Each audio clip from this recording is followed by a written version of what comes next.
You're on the inside. Do you see it as pro-establishment, anti-establishment, or do you see it as Republican Democrats? What do you see it as? I think it's establishment and few people for different reasons on both sides, they're really getting pissed off, and I think left and right, sometimes even on FISA board, we actually come together sometimes. I said we're on the edge so much, so sometimes we connect with each other, and that was actually a fight where establishment and left and right of both parties came together and fought against. What do you guys agree with? What do you guys actually agree with?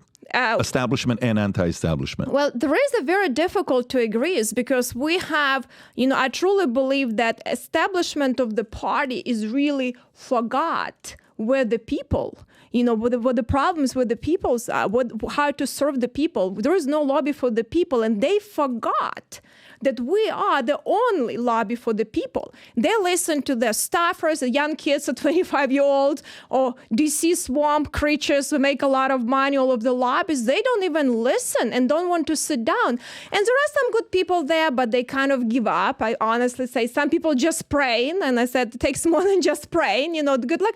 Mike Joyce is a good human being. It truly is. He's a very genuine, he's a good-hearted person with good ideas, but he doesn't know how to fight, so Speaker Johnson. Yeah, Speaker Johnson. He's a good human. Like if Kevin was very transactional, he about power and money. Actually, that sometimes is useful. If you threaten to vacate him, you could get a lot of stuff done. That's how conservatives like me were able to accomplish a lot under him and move some stuff because he wanted power so badly. McCarthy. McCarthy, yes. He wanted, if you tell him that, he would be right away, because he was afraid to lose his speakership so much. So we were able to put so much pressure on him. Does Johnson have that fear of losing his job or not really? No, he doesn't. And I think he's kind of, he's very very... vanilla? I'm just saying he's very he's a religious guy with good views, good heart. And I think that's in some ways, it's his weakness because he's dealing with very rough side.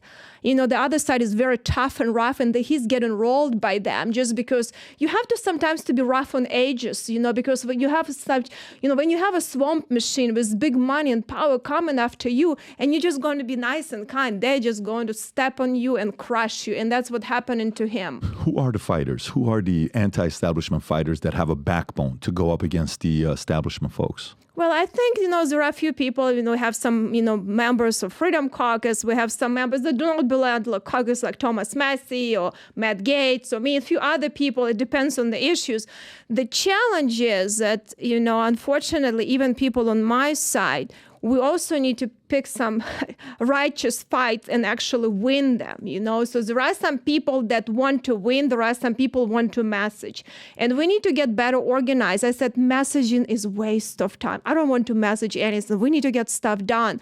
And I don't think a lot of people, conservatives and people on my side, been as good in actually delivering and do whatever it takes. You have to sometimes do whatever it takes. And I think if your position knows that, you'll be able to win because they know serious. And we've been a lot of times more concerned how many clicks people get or how much attention you can get versus go and do some tough special operations. It would take, in the military, it would take, if you have a large military with a lot of weapons and you have to do special forces, do special operations to get them a little bit, of balance, so they cannot figure out. That's what you need to do. But you need to have a strategy, even if you do special operations. Well, what leverage do you have? What leverage do you currently have for you to get stuff done? It's very difficult, but we were able to do a lot of things. That's why we put rules committee. That was a leverage we have. Tight majority gave us a lot of leverage.